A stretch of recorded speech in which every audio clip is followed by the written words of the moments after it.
ಬಾಯ್ಸ್ಗೆ one day pleasure ಅಂದ್ರೆ ಗರ್ಲ್ಸ್ಗೆ life long pain.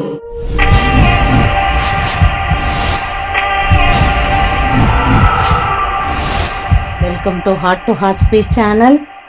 ಈಗಿನ ಕಾಲದಲ್ಲಿ ಸೋಷಿಯಲ್ ಮೀಡಿಯಾ ಅಗತ್ಯವಾದದ್ದು ಅಲ್ವಾ?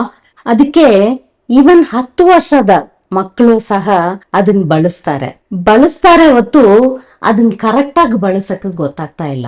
ಈಗ as A parent, as A teacher, ನಮ್ ಜವಾಬ್ದಾರಿ ನಾವು ಅದನ್ನ ಕರೆಕ್ಟ್ ಆಗಿ ಅವ್ರಿಗೆ ಹೇಳ್ಕೊಡ್ಬೇಕು.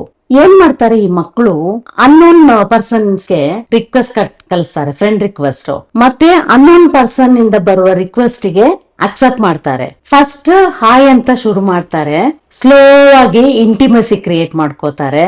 ಹೇಳ್ತಾರೆ ಈ ತರ, ನಿನ್ನೆ ಹಾಕಿರೋ ಪೋಸ್ಟ್ ಅಲ್ಲಿ ಎಷ್ಟು ಚೆನ್ನಾಗಿ ಕಾಣ್ತಿದ್ದೀರಾ ಗೊತ್ತಾ, ಚಾನ್ಸೇ ಇಲ್ಲ ಅನ್ನೋದು.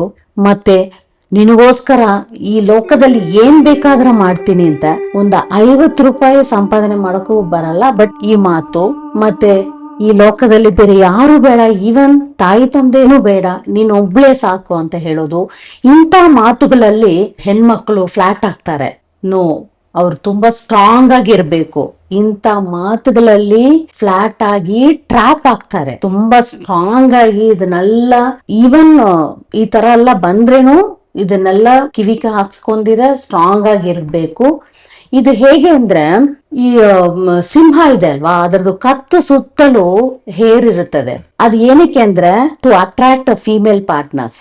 ಅದೇ ತರಾನೇ ಪೀಕಾಕಿಗೆ ಫೆದರ್ಸ್ ಇದೆ ಅಲ್ವಾ, ಅದು ಟು ಅಟ್ರಾಕ್ಟ್ ಫಿಮೇಲ್ ಪಾರ್ಟ್ನರ್ಸ್. ಅದೇ ತರಾನೇ ಗಾಡ್ಸ್ ಕ್ರಿಯೇಷನ್ ಏನಂದ್ರೆ ಬಾಯ್ಸ್ಗೆ ಈ ತರ ಡಿಸ್ಕ್ರಿಪ್ಟಿವ್ ವರ್ಡ್ಸ್ ಬಳಸ್ಬೇಕು ಅಂತ ಬಳಸೋದು. ಸೊ ಈ ಡಿಸ್ಕ್ರಿಪ್ಟಿವ್ ವರ್ಡ್ಸ್ಗೆಲ್ಲ ನೀವು ಫೇಂಟ್ ಆಗಬಾರ್ದು.